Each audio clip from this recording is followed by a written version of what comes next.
మేమైతే అరుణాచలం నుంచి morning 7కి start అయ్యాం కింద తిరుపతికి. ఆ రోజు టిఫిన్ ఏం చేయలేదు, డైరెక్ట్గా లంచ్ తినేసి అలా వెళ్ళిపోదామని. తిరుపతిలో ఘాట్ రోడ్లో ఏవో రిపేర్లు అవుతున్నాయి, 1 అవర్ ముందే వెళ్ళాలి అని అంటే మేము ఫాస్ట్గా బయలుదేరాం. రూమ్స్లో అయితే మేము లంచ్ చేసి కొండపైకి స్టార్ట్ అవుతున్నాం. ఇక్కడైతే చెక్ పాయింట్ ఉంటుంది కదా, అక్కడ చెక్కింగ్ అయితే అవుతున్నాయి. ఈ లోపల నేను ఈ వీడియో తీశాను. ఇప్పుడైతే కొండపైకి వెళ్ళిపోతున్నాం.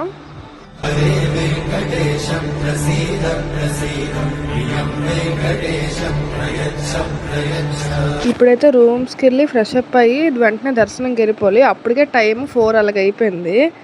మాకైతే నందకం రూమ్స్ ఇచ్చారు టెంపుల్ దగ్గరే.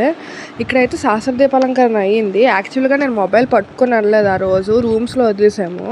అందుకే నేను ఏ వీడియో తీయలేదు. ఇది నెక్స్ట్ డే తీసిన వీడియో. 4:30 నుంచి 5:30 వరకు సహస్ర దీపాలంకరణ అయ్యింది. ఆ తర్వాత మాకు దర్శనానికి వదిలేరు. మొత్తం 2.5 అవర్స్ పట్టింది దర్శనానికి. 8 అయ్యింది మొత్తం కంప్లీట్ అయ్యేసరికి. 8కి వెంగమాంబలో అన్నప్రసాదం తిన్నాం. మాకు మళ్ళీ 10 గంటలకి 300 రూపీస్ టికెట్ దర్శనం. మొత్తం అంతా దర్శనం అయ్యేసరికి మార్నింగ్ 1 అయ్యింది.